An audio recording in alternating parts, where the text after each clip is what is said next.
Le decía el día de ayer cuando lo saludaba que lo más importante, el objetivo fundamental de nuestra vida, o de mejor dicho de este retiro, es encontrar el sentido de nuestra propia vida.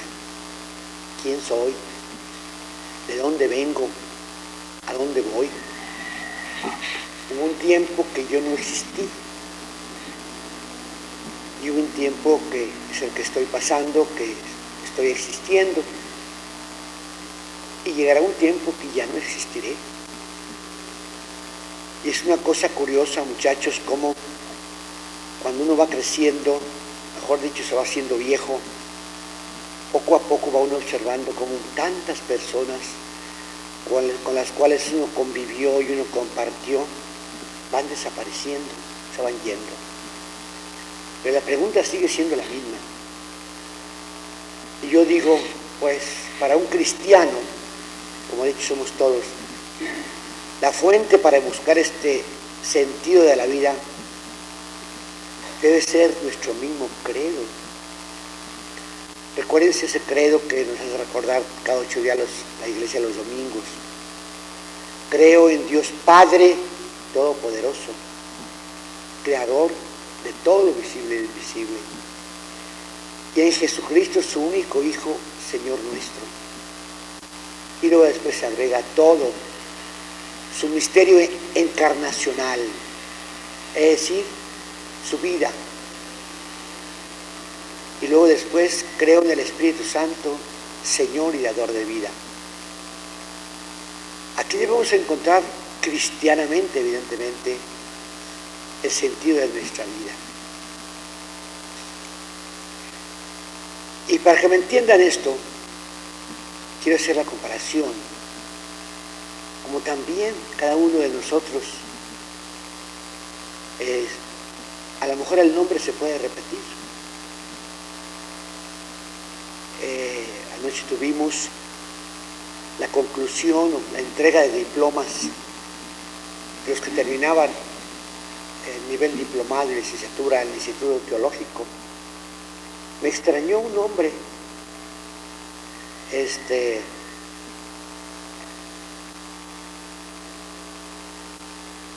de una persona, de una religiosa,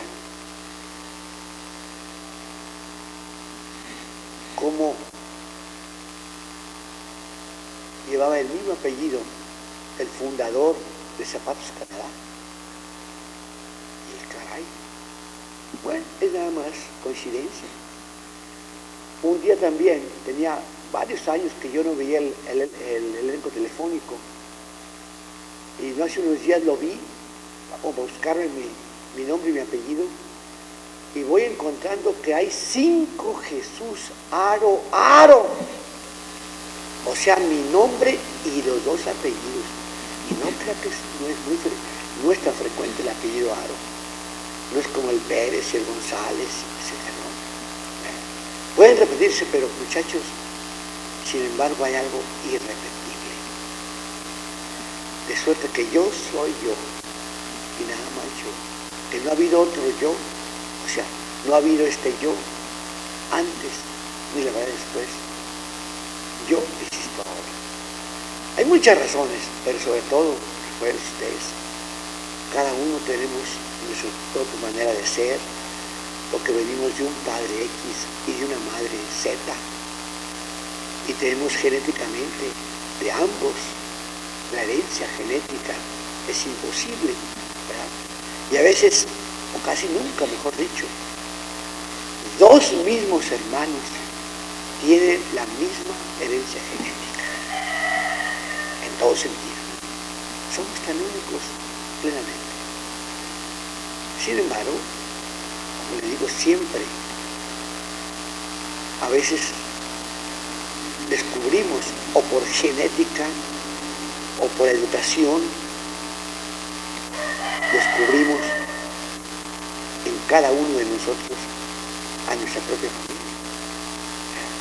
Y esto, por decirles, eso debe ser también en un plano más amplio, ese plano que les acabo de decir de la fe, el creer creo en Dios Padre. Y por eso, en esta primera plática de hoy, todo el sentido de la vida, muchachos, debe girar en torno a esto. Sea como sea, ni siquiera mis padres por sí mismos son totalmente la causa de mi existencia. Así de claro. Por eso creo en Dios Padre Creador. Es Padre. Y decir Padre es una acción relacional. No es tanto como el hacedor y lo hecho, el productor y lo producido, la causa o el efecto, ¿no? Sino es algo más. Muchas veces yo he dicho, le digo a la gente, que no es lo mismo ser hijo que ser cría. El ser cría proviene simple y sencillamente de, pues, vamos a decir, el instinto de reproducción, que generalmente es este instinto hormonal, sexual, del individuo estoy diciendo. Y claro, lo que se tiene en común con los demás animales es cría. Yo no puedo estrictamente decir que un burrito es el hijo. Es una cría. ¿Por qué? Porque procede simplemente de un instinto natural. Sin embargo, ¿cuántas veces? Muchísimas veces, también nosotros así provenimos de un instinto. De un instinto, ustedes tienen ni siquiera de reproducción, sino de apareamiento. El hijo procede de la inteligencia, porque es lo que nos diferencia a los hombres de los animales. Procede del amor, es lo que nos diferencia también de los animales. Procede para algo, proviene por algo y para algo. Proviene de la inteligencia y el amor, pero también para algo. ¿Para qué? Cuando a veces, para hacer reflexionar a la gente, yo les pregunto a sus hijos, ¿para qué tuviste este hijo? ¿Para qué? Porque es evidentemente todo ser inteligente y libre, siempre que produce algo, siempre tiene que tener un objetivo. ¿Para qué produces este jarro? Le pregunto a un alfarero. ¿Para qué hiciste este escritorio?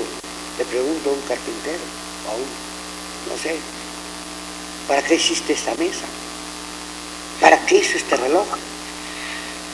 Y el mismo objetivo fundamental que tiene la persona que lo hace, es el objetivo de la cosa hecha también. Por eso también, ¿para qué va a tener un hijo? ¿Cuál es el objetivo del hijo? La existencia de este hijo. Para que él también un día vea el objetivo. Evidentemente ese objetivo debe ser conforme a la inteligencia de la voluntad. Por eso, lo más fundamental de este mundo, muchachos, yo le decía a ustedes, lo más grande, lo más maravilloso, lo más hermoso, la más grande, debe ser siempre la familia. Ya saben ustedes por qué. Muchachos, en una familia, como les voy a decir luego, en una familia, solamente en ella se pueden dar 4 elementos fundamentalísimos, o mejor dicho, 4 clases de amor, que son como las 4 columnas que pueden sostener un edificio. Usted tiene una columna de allá y se cae todo el edificio. todo esto se le quita aquella columna de la esquina, que son el amor de esposos, el amor de padres, el amor de hijos y el amor de hermanos. Esos 4 amores jamás pueden faltar ninguno de ellos, si no se cae todo. Pero aquí viene precisamente, aquí es donde quisiera decirles que justamente en Génesis 1:26 dice la Sagrada Escritura que dijo Dios: hagamos al hombre a nuestra imagen y semejanza. En plural, hagamos a nuestra imagen, nuestra. ¿Qué quiere decir? En plural, que son varios. ¿Qué entendió el autor que escribió esto? No les sé decir. ¿Quién sabe? Hay muchas hipótesis, pero ciertamente el Magisterio de Teresa dice que, y esta es la verdadera razón, las 3 divinas personas nos crearon. Una que es el Padre, otra que es el Hijo y otra que es el Espíritu Santo. Y que el Padre es el principio sin principio, el principio sin origen, y todo lo que tiene existencia dentro de Dios o fuera de Dios procede del Padre.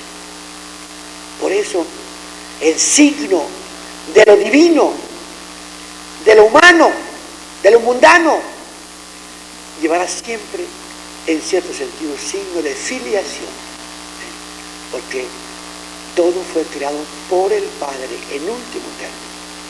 Todo viene del Padre y todo va a regresar al Padre, bajo todos los puntos de vista de existencia.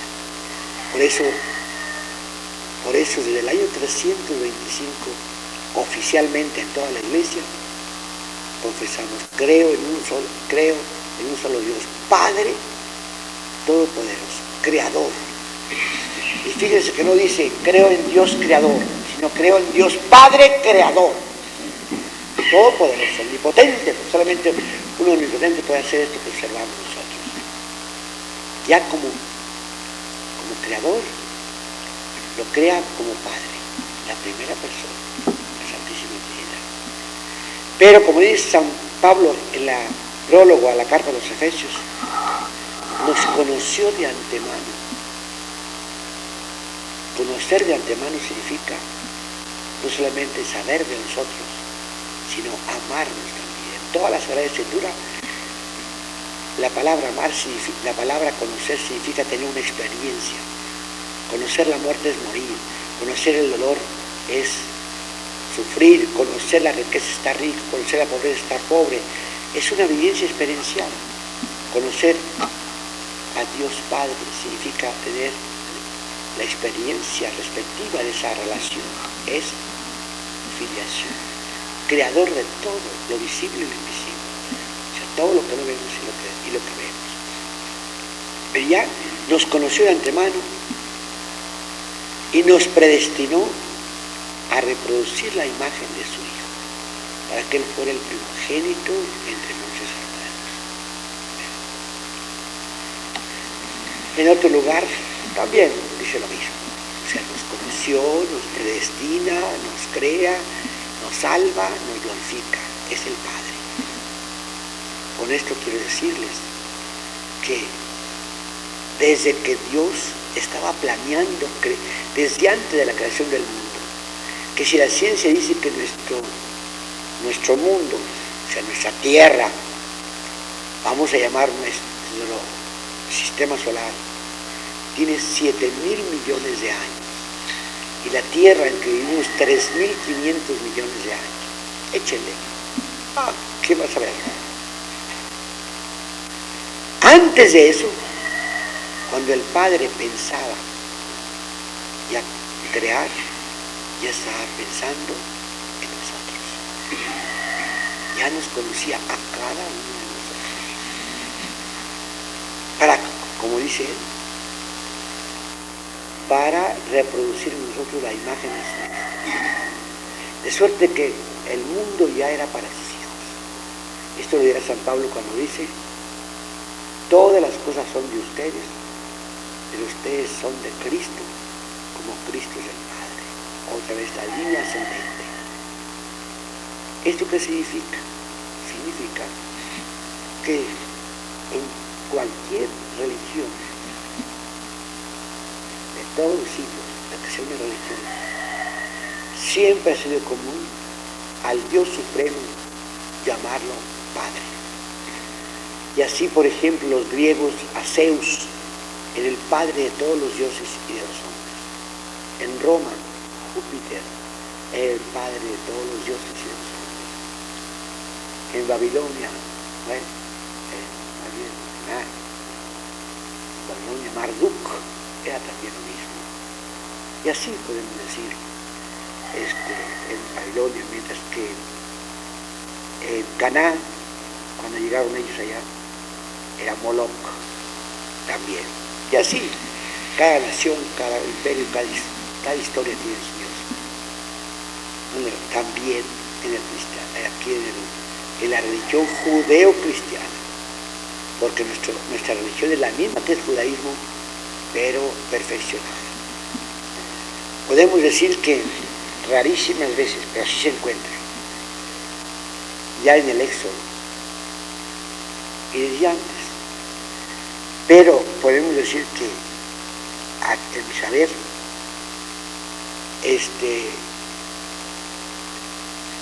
desde épocas antiquísimas, se le reconoce a Dios como Padre. Como Padre. Sin embargo, a medida que va pasando el tiempo en esa historia judía, de los primeros textos que conservamos es el libro del Éxodo. Claro, estamos hablando 1000 años después de Abraham, porque Abraham fue el primer creyente. Sin embargo, rarísimas veces se usa la palabra Dios como Padre, pero sí de Moisés en adelante. De Moisés en adelante ya aparece, por ejemplo, Moisés diciéndole al faraón que deje salir al pueblo, a mi hijo primogénito de Israel, para que me dé culto en el desierto. Y allí se extiende la idea de que ese Dios supremo, creador de todas las cosas, es Padre. Porque nos ha dado de alguna manera la vida. Y nos da todo esto, nos ha dado a nosotros como hijos suyos. Pero principalmente esta idea de la paternidad de Dios la tenemos en los profetas. En los profetas. Principalmente los profetas del exilio, Isaías, Ezequiel, Jeremías, donde a Dios abiertamente se llama como Padre, donde resulta que el pecado sea una falta de fidelidad filial. Y así, cada vez más y más, el Padre de los pobres, el Padre de los huérfanos. Claro que siempre hay una cosa curiosa. En todo el Antiguo Testamento, solamente un solo texto, y esto es muy dudoso, en el libro de la sabiduría, pero en general, casi siempre se invoca a Dios como el Padre de un pueblo. Por eso, nunca, jamás, nunca se vaya a expresar mi Padre, Dios mi Padre, no. Nuestro Padre, o Padre nuestro. Abinú es la palabra hebrea que usaba. Y así cuando llega Cristo, era muy ordinario invocar a Dios como Padre, Abinú, de suerte que la mayor parte de los judíos les enseñaban sus rabinos, sus maestros, una síntesis de su doctrina con la palabra que empezaba, en una oración con la palabra que empezaba, Padre nuestro. Y así también cuando un discípulo, después de terminar la oración, Jesús le dijo, Maestro, enséñanos a orar como Juan Bautista enseñó a sus discípulos. Es decir, en una oración. Y por eso dice, cuando ustedes oren, digan, Padre nuestro que estás en el cielo, venga a nosotros tu reino, danos el pan de cada día, perdona nuestras ofensas, líbranos del maligno, no nos debes caer en tentación. Esa es Y allí no solamente se invoca a Dios como Padre, sino que además hay una cosa. Las principales temas, vamos a decir, fundamentales, como el tema del reino de Dios, Jesús le dice, lo llama el reino del Padre.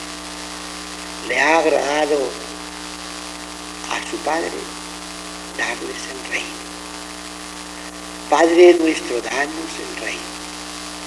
Y entonces ya en boca de Jesús el reino de Dios que ya se esperaba y así se llamaba, ya no es tanto el reino de Dios, sino el reino de Yahvé, es el reino del Padre, ya en boca de Jesús. ¿Verdad? Pero hay una cosa muy bonita, muchachos, muy bonita. Siempre los judíos, aunque lo llamaron Padre, tuvieron una especie, ¿cómo diría? Voy a decirlo, de temor reverencial. Ese Padre es infinito, maravilloso, creador de todo, que incluso pues solamente en un lugar más muy íntimo, muy reservado, como era el Santo de los Altos en el Templo de Jerusalén, se hacía el cierto sentido presente. Esa era la idea en tiempos de Cristo. ¿Sí? No obstante llamarlo Padre, estaba muy alejado de sus hijos. Y la idea de Jesús era, ¿cuál? Que ese Padre, que ese Dios Padre, está cerca de nosotros, está muy cerca de nosotros, tan cerca, que incluso lo expresa en las palabras, en las mismas palabras. Ustedes pueden ver, por ejemplo, en el capítulo 14 del Evangelio de San Marcos, cuando Jesús está en el huerto de los olivos haciendo oración. Él así invoca: Abba, si es posible, aparta de mis pecados, pero que no se haga lo que yo quiero, sino lo que quieres tú. Abba. Yo le decía que la palabra, la oración empezaba Abí, porque la palabra Abinu significa Padre nuestro.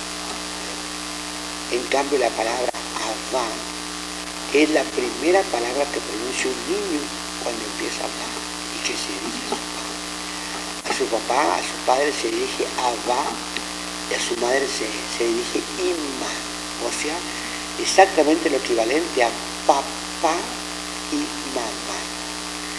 Y eso me está diciendo que Jesús, cuando hablaba a su Padre, lo llamaba, lo invocaba con la palabra más tierna, más dulce que puede haber: papá, papá. Más aún, y esa fue la principal razón por la cual mataron a Jesús, por la cual no lo quisieron aceptar como Mesías. Podemos citar algunos casos. Por ejemplo, directamente el caso de Juan 10. Lo quisieron apedrear. Jesús le dice: tantas obras buenas les he hecho a ustedes, ¿por cuál de todas ellas me quieren apedrear? ¿Y qué le dijeron? No te queremos apedrear por ninguna obra buena, sino por blasfemo, porque tú, siendo hombre, te haces igual a Dios, simplemente porque a Dios Padre le llamaba papá. Y que alguien diga papá a un señor, que quiere decir que lo ha engendrado de una manera única. Ellos también lo llamaban padre. Si hubiera llamado padre, pues no tiene ningún problema, pero llamarlo papá es muy importante.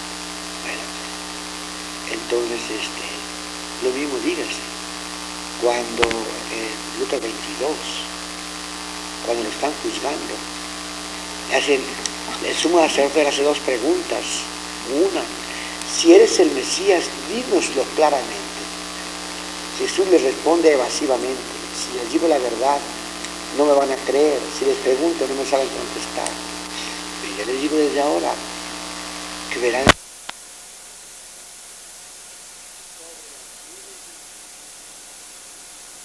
San Mateo agrega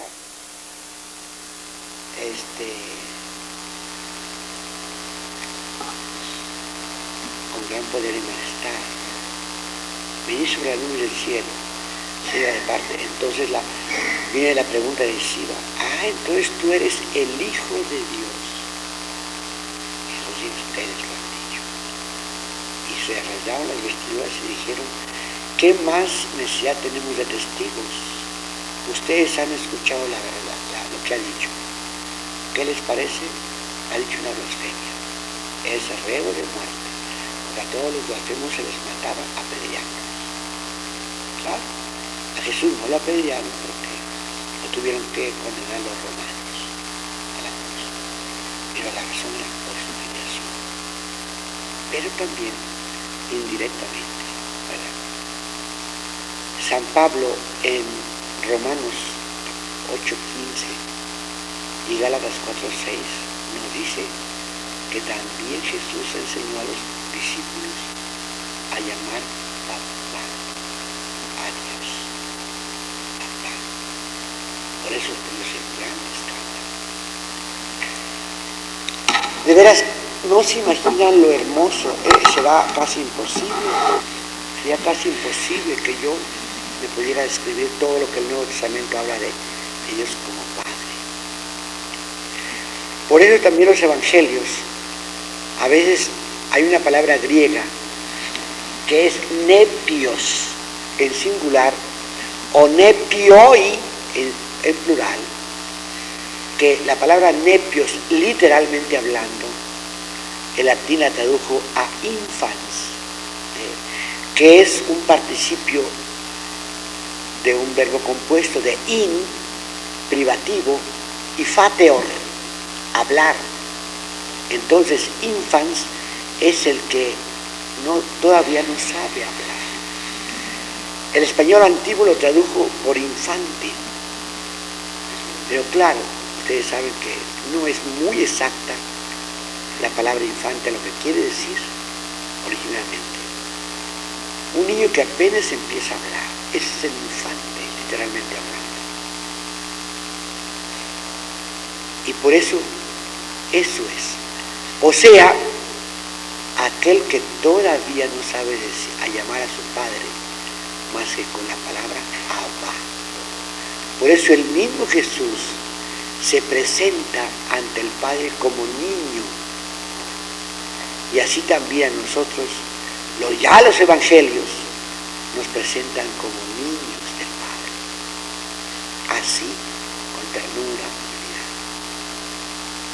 Ese Padre Jesús me lo presenta, de veras, qué rico, qué maravilloso. Yo digo, voy a decir algunas ideas, cómo me presentan los evangelios de ese Padre, o Jesús, de ese Padre. Recuerda aquella frase que decía: sean perfectos como mi Padre Celestial es perfecto. Claro, esta palabra perfecto no se puede aplicar estrictamente al Padre,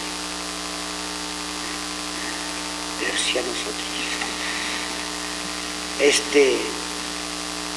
Sean perfectos como su Padre Celestial es perfecto. ¿Qué significa la palabra perfecto? La palabra per significa también bien. Y la palabra fecto o facto significa hecho. Perfecto es lo bien hecho. Claro, no podemos decir que Dios es hecho ni bien hecho. Pero sí, cuando Jesús dice que nosotros seamos bien hechos como el Padre, no quiere decir más que sepamos corresponder a aquello que de veras para nosotros es hechura, que es su amor. Y precisamente San Lucas vio este problema de la hechura, y por eso, en lugar de decir sean perfectos, él dijo sean misericordiosos. Pero aquí me está diciendo que como su Padre Celestial es misericordioso. Y aquí de veras ese amor, como yo les decía, el perfecto es perfecto del amor. ¿Por qué? Porque siendo un Dios infinito en todo sentido, sin embargo, Él ama incluso a los que no lo quieren. Es infinito, muchachos. Y Él nos ama como se ama a sí mismo. Si Él se ama a sí mismo con amor infinito, pues también nos ama con el mismo amor. No puede tener un amor para nosotros y otro amor para Él, muchachos. Nos ama infinitamente. Seamos nosotros como seamos, precisamente, pecadores, terriblemente pecadores, nos ama tanto como el más santo, muchachos, tanto como el más santo. Por eso, San Lucas agrega bien, que en la misericordia. ¿Y por qué San Lucas? Porque San Lucas, muchachos, es el evangelista de la misericordia. Y es el Padre. Ahí tienen ustedes, por ejemplo, todo el capítulo 15 de su evangelio es de tres parábolas de la misericordia. Sobre todo, la parábola del Hijo Pródigo. Ahí se ve la gran misericordia del Padre Celestial. Es nuestro Padre.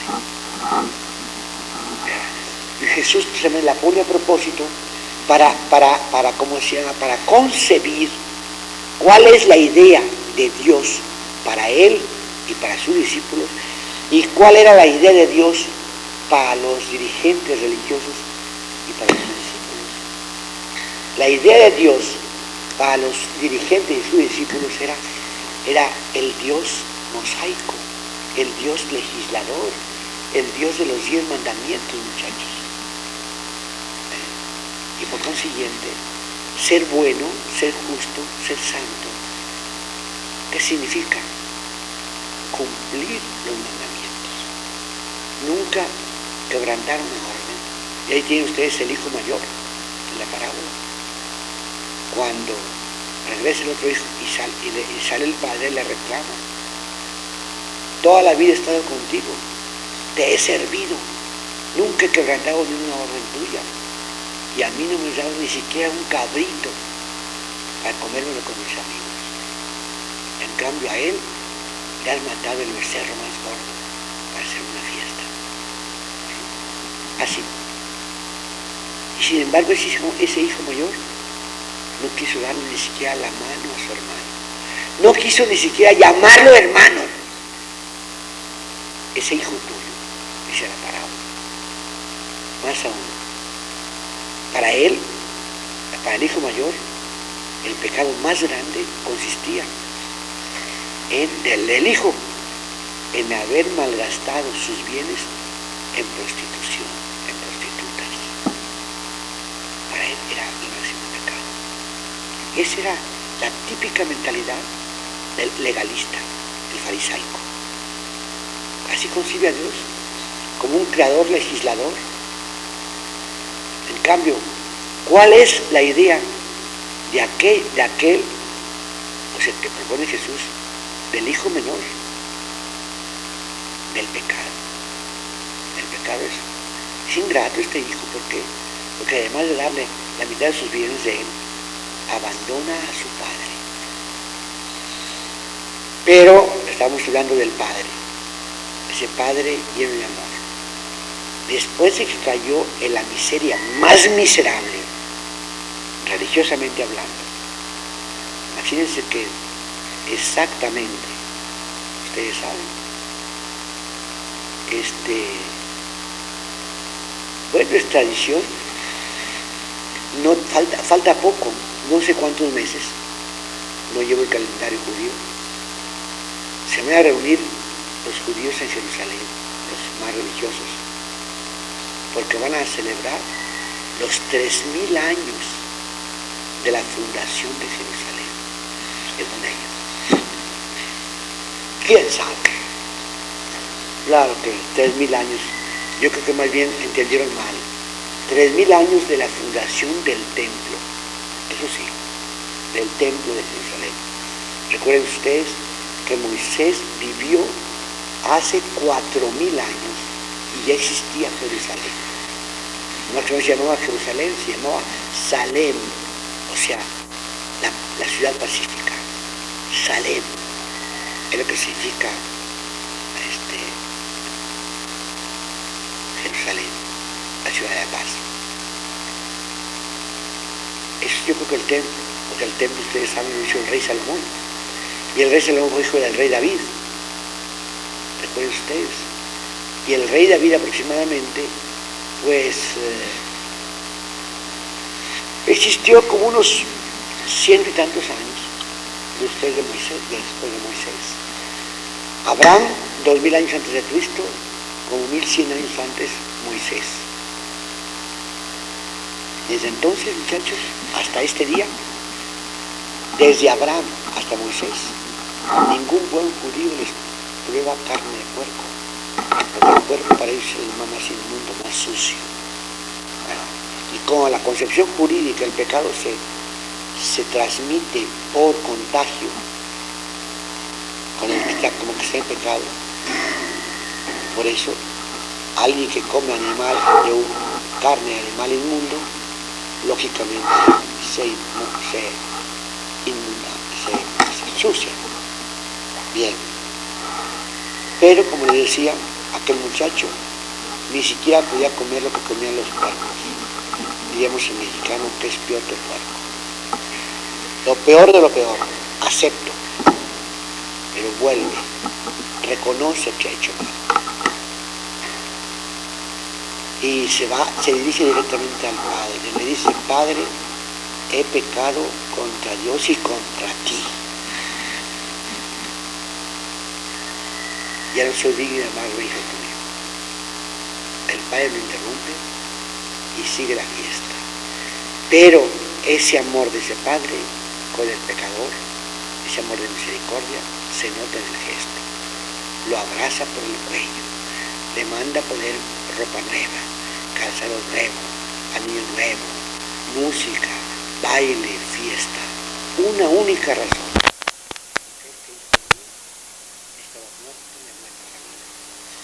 Este hijo mío estaba perdido y lo hemos encontrado. Es la misma razón. Ese hermano tuyo estaba muerto y ha vuelto a la vida. Estaba perdido y lo hemos encontrado. Yo, cuántas cosas tan bellas en ese sentido de la misericordia de ese Padre. ¿Verdad? Es el Padre, muchachos, no solamente bueno, misericordioso, un Padre justo, que sabe recompensar también a sus hijos que trabajan con Él, en su reino de Padre, etc. Es un Padre que siempre está presente. Es una cosa curiosa, muchachos. Ese Padre bondadoso, poco a poco, se va descubriendo más y más en nuestro cristianismo, muchachos. Yo nomás quiero decirles un testimonio. Hace muchos años, 6, 7 años, no sé, hace muchos años. Tenía en Monticello solamente 2 misas, pues a la 1, a las 2 y a las 5 de la tarde. Pero, sobre todo a la misa de mediodía se empezaba a amontonar cada vez más la gente. Y a mí se me ocurrió, viendo la fe de nuestra gente en la providencia del Padre Celestial, que Jesús incluso al Padre le atribuye el alimento de los gorriones, de los cuervos, el revestimiento de las flores del campo, todo eso, ¿verdad? Se me ocurrió poner una misa a la Divina Providencia, no los días primeros que no viene nada de toda nuestra nación, el domingo primero. Y especialmente le pedimos a la Divina Providencia por nuestros enfermos. muchachos, no sé si alguno de ustedes sabe venir el domingo primero. La misa que puse extra es la más favorecida ahora. Mis 4 misas de las otras igualan a la misa de 11 de la mañana. Así como se lo digo. Eso para que vean ustedes la fe tan grande, la providencia de nuestro Padre Dios. Por otra parte, muchachos, nuestra fe en ese Padre, sea lo que sea en nuestra vida, muchachos. Yo le decía ayer, claro, la vocación es un llamado, sí, ciertamente. Y a todos nos es un llamado. El hecho de existir en la vida es un llamado a la existencia. Pero somos cristianos. Y lo importante es cómo voy a vivir mi cristianismo.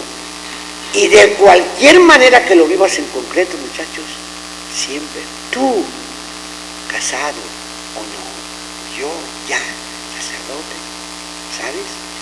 Que tenemos en mi Padre. Y yo digo, muchachos, esta fe, que es la que nos transmitió Jesucristo, que es la que vivió la Iglesia, ¿verdad?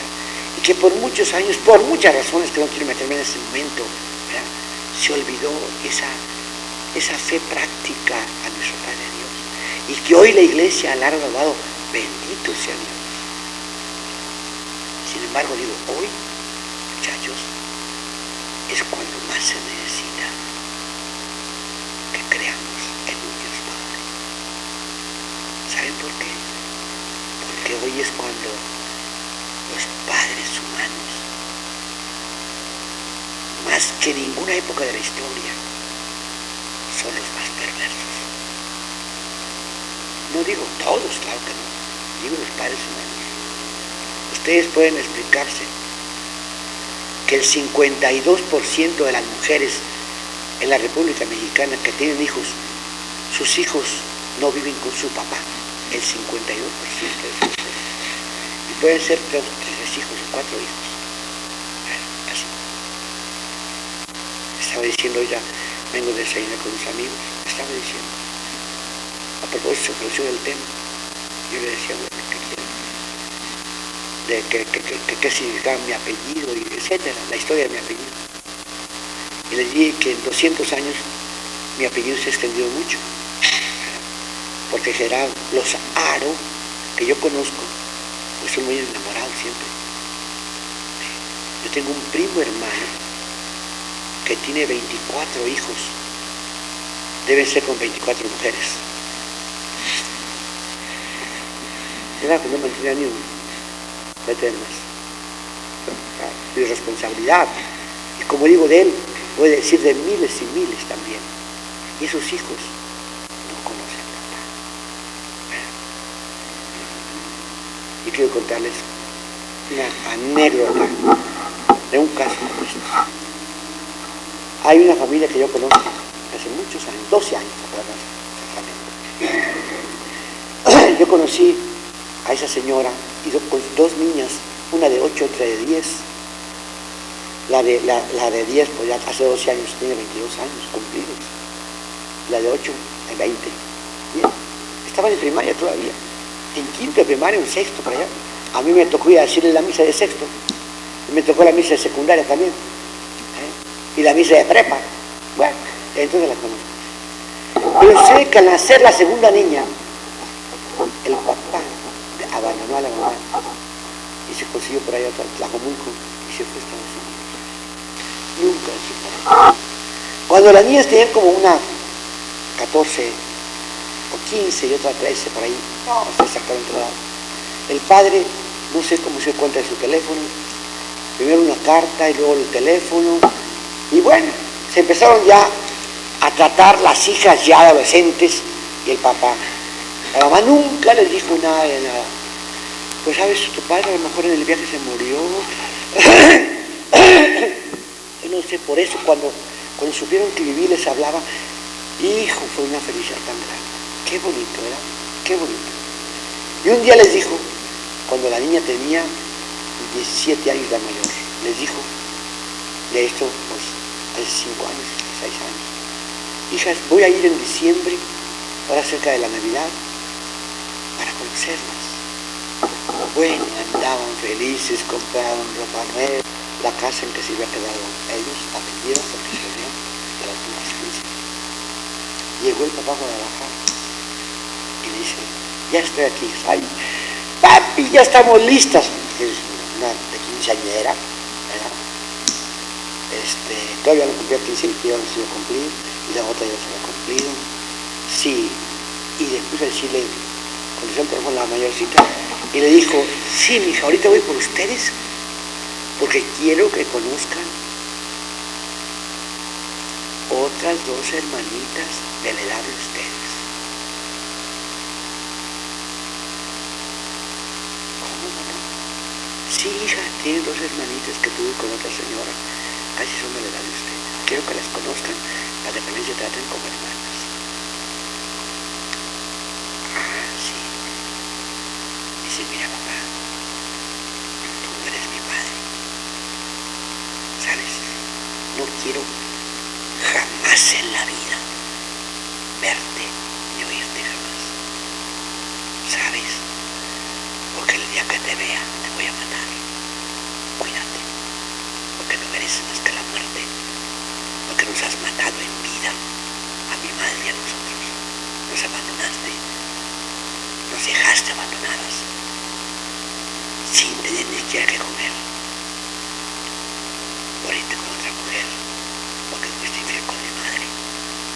No eres un hombre, eres peor que una bestia, porque las bestias siquiera, mientras puedan volar o caminar sus crías, ya nos abandonan, o nunca, y tú, así que no te quiero ver. Qué grosera que te va a castigar Dios. Me admira que no lo haya hecho contigo, porque eres un puerco.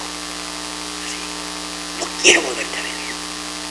¿Y saben qué hicieron? ¿Qué hizo con la mamá? Hasta que no se cambiaron de casa. Se cambió lejos, de un rumbo a otro de la ciudad, y nunca jamás ha sabido y les ha hablado porque no quieren saber nada de él.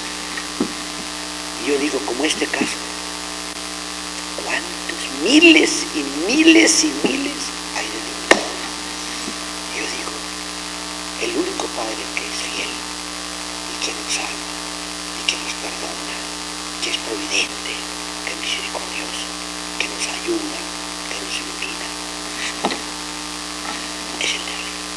Muchachos, hay que tener la experiencia, la vivencia en nuestro corazón, en nuestra vida. Yo pienso que hoy más que nunca es necesario conocer a ese Dios que es Padre. Dios porque lo hace todo. Padre porque nos ama. Por eso, muchachos, sean ustedes lo que sean en la vida, vean religiosamente, muchachos, solamente como Padre podemos tratar a ese Dios. Luego, de todo este día, sobre todo, vamos a seguir con estos temas.